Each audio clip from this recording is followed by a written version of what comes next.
Damon Griffin played from 1994 to 98. Great player, man. The thing I always liked about Damon is he loved the game of football. And like he'd get in there and he plays a true freshman and just, you could see it. And then his sophomore year he really stepped up when guys were down, but he loved the game of football. And Damon, he was hard worker. Damon was probably the hardest working route running guy. He ran the greatest routes. Just worked hard as hell and had a lot of money. He worked his ass off. Straight arm me and during practice, and ended up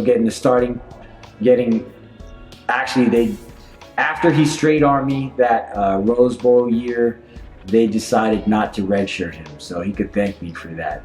Guys that were in his class pushed Damon to be Damon and pushed Damon to really strive for it. And Damon turned into this phenomenal athlete, but was always humble. I played with a lot of great football players too, and like D. Griff's one of those guys that just, you don't care who they are, where they went, but it's like if you're playing street football or you're playing your backyard and you can pick somebody, D. Griff, he'll go across the middle, he'll go get the ball, he can return kicks, he'll cover special teams. He's a tough guy.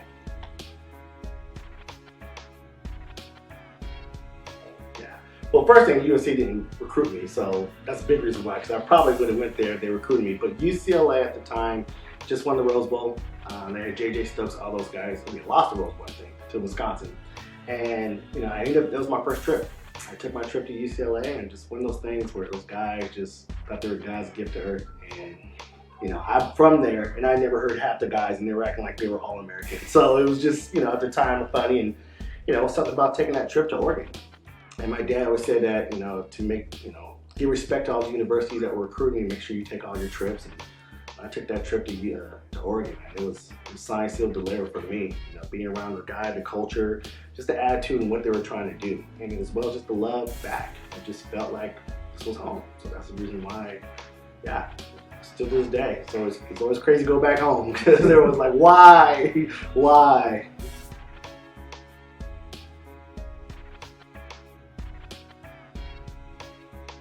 It was a huge culture shock for one, school-wise.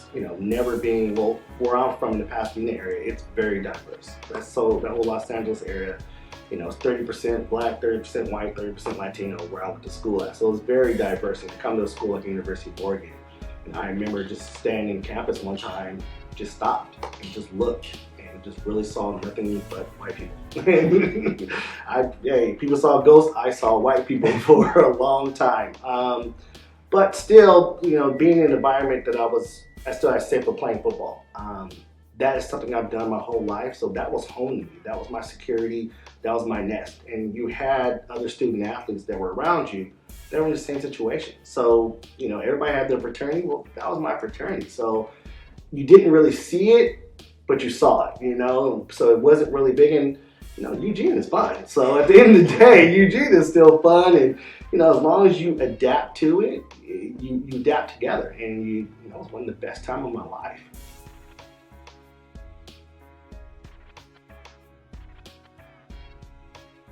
We were actually trying to get Daniel the record. We knew it. Everybody knew it. And Daniel was like, he looked me dead in the eye at the timeout and said, "I'm going to you." Big Paul Wiggins looking at me because I was to hold Paul Wiggins' hand. And he said, "You better catch it." I'm like, you're looking up my hands this high and look at Paul, and it's like, "You better catch it." And, thank God I caught it. And I remember, I forgot like I've ever scored a touchdown before because I caught the ball. And if you ever see the film, I am just running nonstop. I don't even stop. I don't look back. I just keep running. I'm just excited.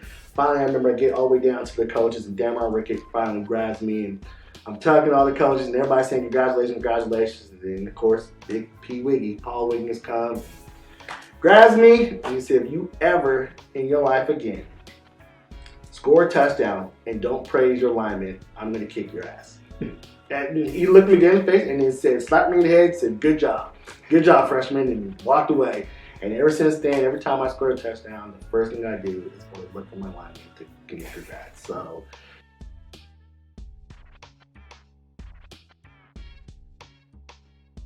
Like literally every Rose Bowl or every UCLA game, my house is so close to there we can hear every game in the backyard. And, you know, it's a time where you also get a lot emotional because you're very just thankful. You're just really liking to see the pride of your parents, to see, you know, and all the kids. I mean, it wasn't just that too. It's funny too because we practiced at Citrus College where my brother was playing at. I mean, it was like everywhere I went, I couldn't take a left, I couldn't take a right. The cops that were, you know, leading us in the buses, they were like my boys' dads. I mean, it was that crazy. That's how hometown it was for me.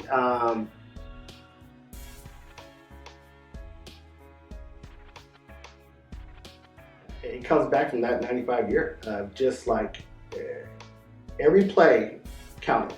You don't really think about that as a player sometimes, but it did teach me for every play to count.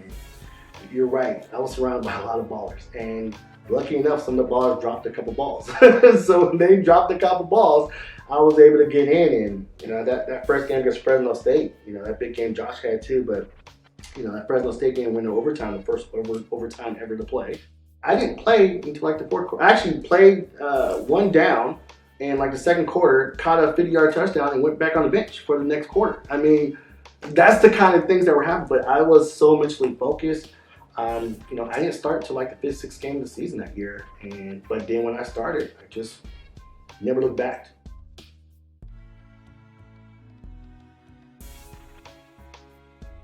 You know, I used to love Calhoun's or Scandals because they had quarter drinks. I don't know if they had that anymore. You pay like $5, you got a red cup. And it was cool too because the great thing about being football players is you're usually bigger than everybody. And I remember at that time, you know, it's Calhoun's or Scandals. It's the club right next to Dotson.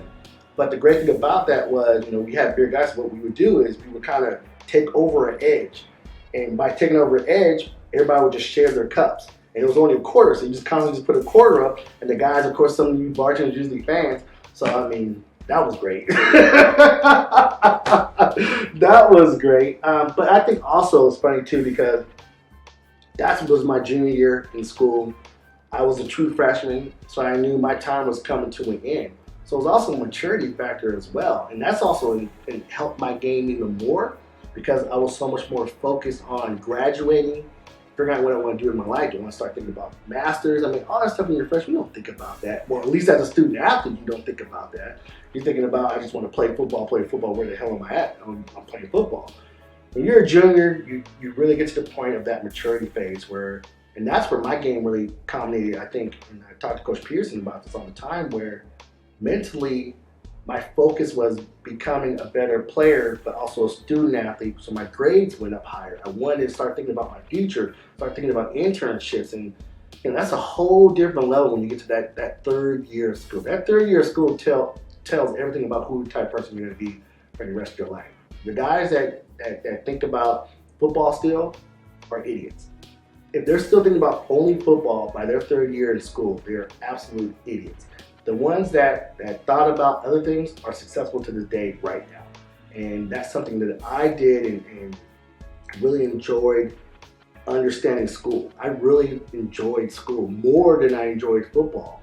And I think that's also the reason why I had more success with football, because it wasn't like football wasn't number one, but I didn't have time for anything else because I focused so much more on my books as well. And my grades improved and all that. Not that I didn't have bad grades, but everything was really focused on, okay, what I want to do in my life, because it's not about freaking playing in the NFL. You know, I'm not even starting, you know, but, you know, things work out the way they work out, but I was really thinking about the future. So, you know, that's when school came about and business school and all that stuff, and everything was awesome at that time.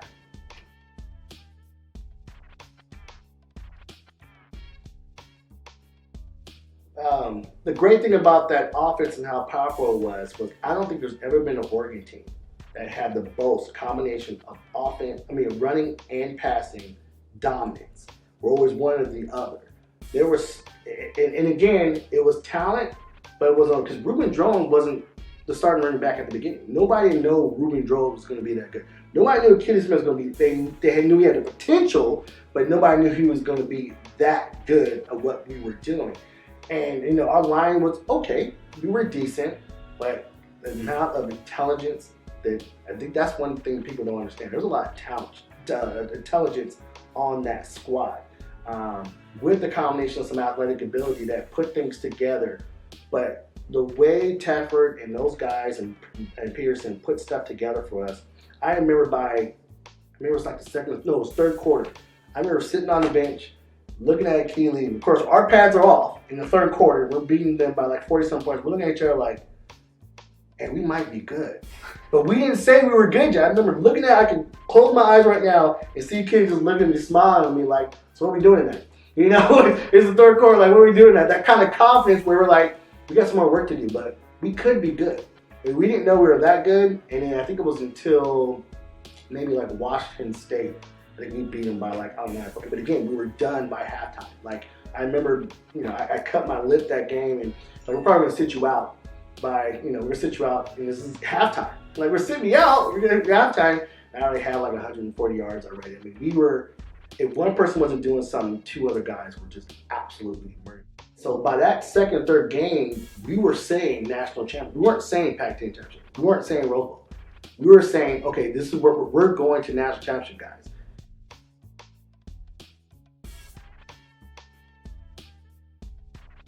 Woo! Boy, I get that question all the time. Rashad and I mess with Rasuli Webster all the time about it as well. I have to give it to 2001 for the simple fact is they did it. Right. I have to. But are you talking, when you say healthy, and I'm meaning Peter Sermon, nobody's hurt the whole year, it's hard. It's hard to give it up, but they were good. 2001 was really good. Would that game be as good as 98 Oregon UCLA? No question. That game would be epic because offensively we would have been going toe to toe.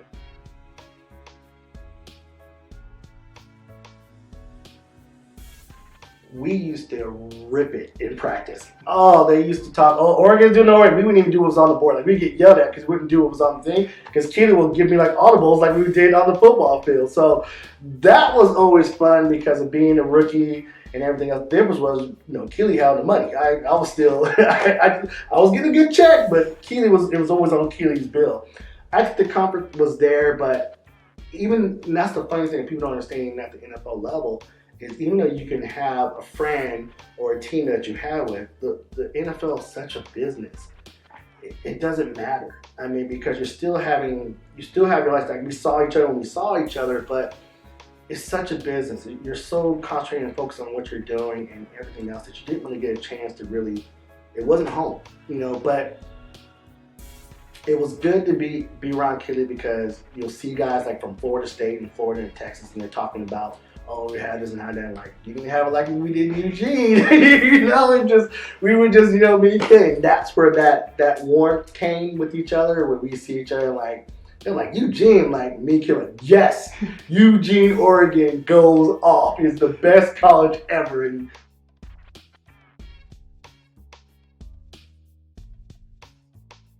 the funny thing is, I go against Chris McAllister one time because he was with Baltimore Ravens. So we're in the same conference all the time. And we're both from the same area. And even with Dale McCutcheon as well, he was with the Cleveland Browns. So those two guys, so funny, those two guys I played against since Pop Warner. They were at SC in Arizona. So I played against them in Pop Warner, played against them in high school, and I played against them in college and the NFL. I played against them all the way through. And it's just like talking smack. How's your mom? Oh, he's good? Yeah, all right, ready to go? Okay, yeah. And there's times where I'm like, hey, it's gonna be a run play. So, okay, run me off. So we'll just run off. Like, we're friends. We're like, there wasn't like a lot of, no, because you're just so much, the game changes. It wasn't like in the Pac-10 where when I went against Dalen, I didn't say nothing to him until after the game. Chris McAllister, I didn't say nothing until after. Before the game, I'll give him what's up. Like, you ready? Like, I'm ready. Like, it's like, okay, it's on. And then after the game, we'll get a hug. But during the game, I'm punching him in his face. He's punching me in my face. In the NFL, we're talking about each other's, what are you going to do afterwards? Are you going to Vegas New Year's Eve? I'm in the game. They're like, you're going to New Year's for Vegas for New Year's Eve? Like, yeah, I think I'm going to go. Okay, let's hook up afterwards. All right. And said hi. That's the NFL.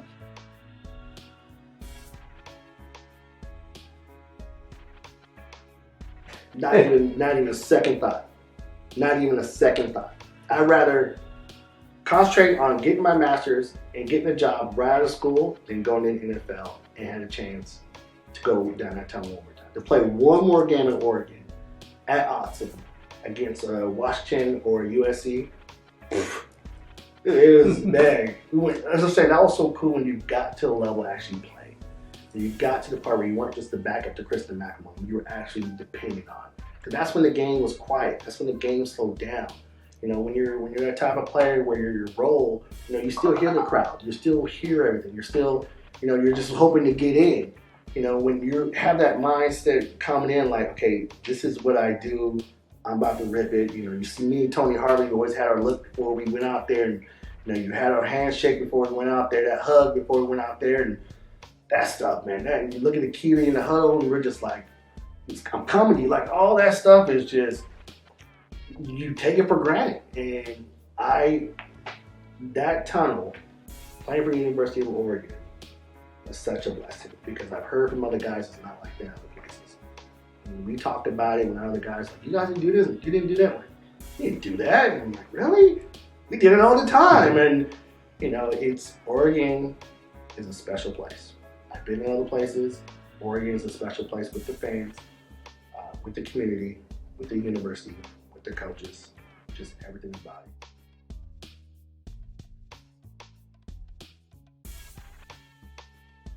I actually own my own recruiting service right now. Basically, it's a service that gives exposure to high school student athletes. I've been very successful at it. It's one of those things where I have a new model, basically, where I don't have a lot of money, but I'm rich and changing lives right now. And we've changed a lot of lives, especially kids in the Northwest. I just started my nonprofit organization as well because there's a lot of people that can't afford my service. So because of that, I started a nonprofit to be able to get those student athletes, those families that can't afford it, to still be able to get my exposure and still help these guys get the chance to go to play at the next level, getting their education paid for. Because I didn't have any help. It's all a passion. I have just as much passion in me playing ball than I do doing this because there is no better energy or feeling you could reciprocate back from changing somebody's life for the better.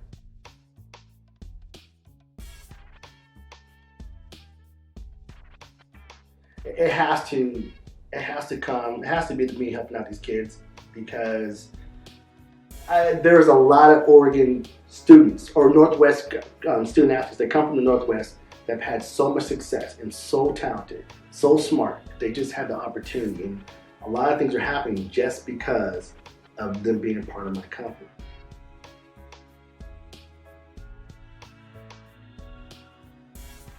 I'm just a regular guy like you that just had a passion and had some God-given talents that were able to get an opportunity to do what he does best and loves to do. Because there's nothing special about me. I wasn't fast. I wasn't strong. I wasn't tall. I wasn't big.